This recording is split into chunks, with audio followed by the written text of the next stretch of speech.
Welcome to the Crash Course. Hello everyone, my name is Mikhail, and today I'm going to be talking about right triangles and trigonometry. This includes Pythagorean theorem, special triangles, and SOHCAHTOA.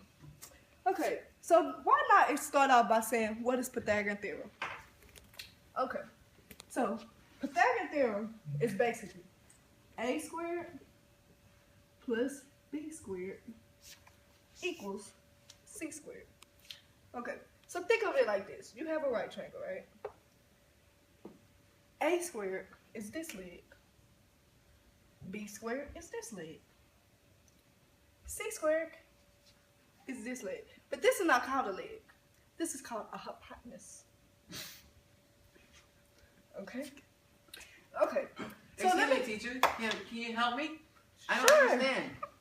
Sure. So, this is a classic problem.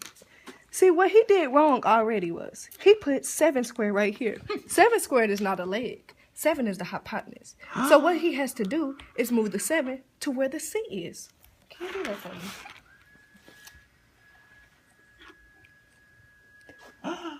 me? Look at the problem. Let me do you a favor and write it down like this. See? And just fill in the blanks. Okay. Now that you have the problem set up, let's start to work it out. Now, what is 5 squared? 25. Great job. What is 7 squared? 49. Great job. And then don't forget to bring down your b squared. Okay, so in order to get this b squared alone, what do we have to do? Subtract b? No, subtract 25.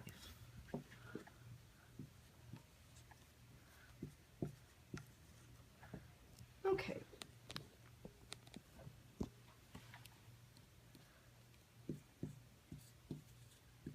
Okay, so now we have b squared, but we want the b alone. So how can we get rid of this squared? By squaring 24? Square root. There you go. Put the square root.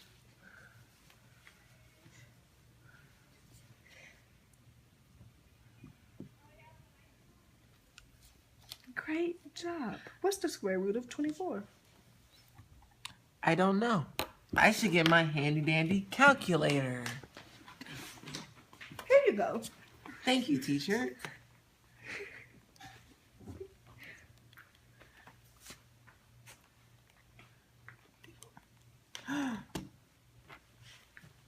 $4.9. Now look what you just found. You found the other leg of this triangle. Yes! But now we have to clean up all of this so we can see. By erasing it? Yes. Will you forget everything or not? I will remember. Go. Okay, our next topic is special triangles. So what you need to know about special triangles, there are 2 types. The first one we're going to talk about is 45, 45, 90. So I drew a picture of the triangle. The reason why it's called 45, 45, 90 is because you have a 90-degree angle, a 45, and a 45. Mm-hmm. And one thing about this triangle is that these 2 legs are always the same, or equal, basically. But what we're trying to find is this leg. And in order to find this leg, you have to divide it by the square root 2. And this is how you divide it by the square root 2. So basically, I did it, and I did it step by step so you won't get confused. See that?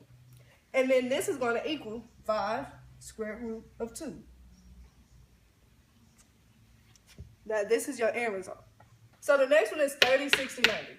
So basically, you have a 90 degree, 60 degree, 30 degree.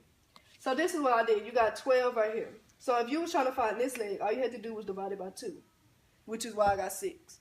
And then to find this, you have to do the square root of 3, which is why it's 6 square root of 3. But say if you had 6 as this leg, the one that was supposed to be square root of 3. So in order to find it this way, you have to divide it by the square root of 3, which is like this. See that? Step by step. Which give you 3 square root of 3. Now, to find the hypotenuse, you have to multiply times 2, which gives you 6 square root of 3. Okay, let's go to the next one. Next topic. The next thing we're going to be talking about is SOHCAHTOA. SOHCAHTOA is trigonometry. And the SOH stands for sine, opposite over hypotenuse. And cosine, coa stands for cosine, adjacent over hypotenuse. And then TOA stands for tangent, opposite over adjacent. And this SOHCAHTOA is just like an acronym for all of those. Okay, so an example of sine would be this. So say for instance you have a right triangle. And then this was measured 45. And you needed to find the hypotenuse, or we're going to say you need to find the hypotenuse. And they gave you the opposite, which is right here. So it said that's 5. So what you would do would you'll put sine 45 because that's the degree. So you put the degrees inside the parentheses. And then you'll put equal. And so since it's set up like this, opposite over hypotenuse, we have the opposite. So the opposite goes on top. But we don't have the hypotenuse. So that is what we're looking for. So usually you'll do this. And we cancel the h. But we need to get h alone. So you divide, you got to get rid of sine 45. In order to do that, you have to divide.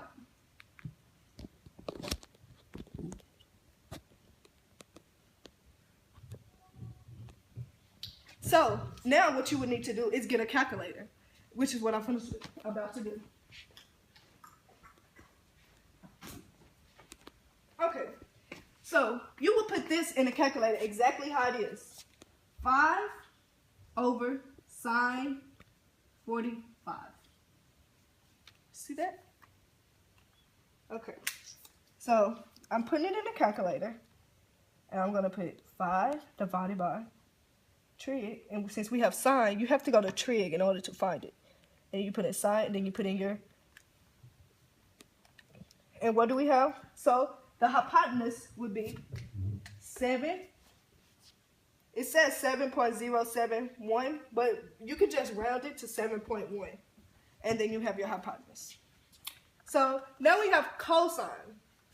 So cosine is like exactly the same way, but instead it's adjacent over hypotenuse. So I'm going to do another one. So say, for instance, this is 50, but it gave us the hypotenuse. And so the hypotenuse would be like 10, for instance. But the reason why this is the adjacent is because this is where how I remember is because this is where the measurement is, right here. So we're looking for this side, but we don't know. So we put in cosine over, and that's 50 in the parentheses because that's the degrees, equals adjacent over hypotenuse. We don't know the adjacent. So you go, okay.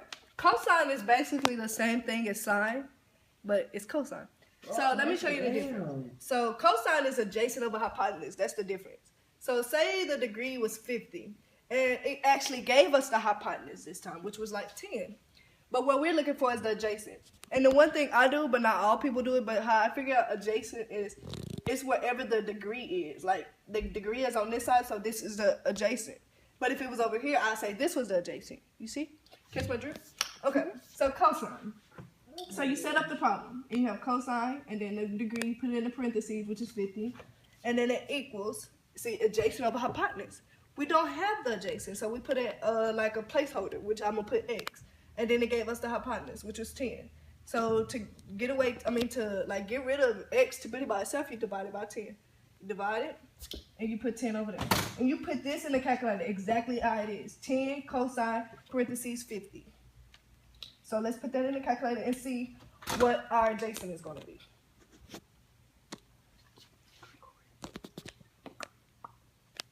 So put in 10, go to trig, cosine, then you put in parentheses 50. And, oops, sorry, everyone makes mistakes. Okay, and then this is what our adjacent is going to be, 6.427. So just basically 6.4. Okay, the next one, TOA. Sound kind of like Hawaiian or something, right? Well, it's literally, it's not hard. Once you get one of them, you have all of them. So basically do it the same way, but instead have opposite over adjacent. So let's say, speaker, tray. Put it on tray. Which one should I do for the adjacent or the opposite? Which one is they gonna give us? I'm teacher. The adjacent or opposite? What number? Give me a number for whichever one. 8. For which one? Opposite. Okay. So Our student gave us 8 for opposite. And a degree. Give me a degree, camera person. 90. Camera person. 30. Okay. 30. So we have 30. Okay. So since it gave us the opposite, we need the adjacent. What a shocker. Okay. So it's 10 for tangent. And then we have the degree, which is 30. And it's equal to opposite over adjacent. We don't have the opposite, right? So we're going to use, oh, we do have the opposite. Sorry, mistake. The opposite is 8, but we don't have the adjacent. So the adjacent, what a placeholder. So we're going to just use 8 for the placeholder. Cancel that out. A, right? A, right? Oh, stick on. A, right? Yes. And so we need to get A by itself. So what we do, we put the 8, and then it's 10, 30, right? So you have to divide it to get the A by itself. Divided by 10, 30. And that cancels that out. And then what you did on that side, you always have to do it on this side. So it'd be 10, parentheses, 30. And you put that in the calculator exactly like it is. 8 divided by 10, 30. So we're going to do 8, divide, go to trig, you go to 10, and then you have what? 30! How about our address? It is now, focus, it is 13.8564. So you can basically round that to 13.9. Woo! Okay, that's going to end our video today. And I hope you guys learned, and I hope I was helpful. And if you got any tips for me, leave it in the comment box below. You know, but you know everybody got to go. Okay, let's go.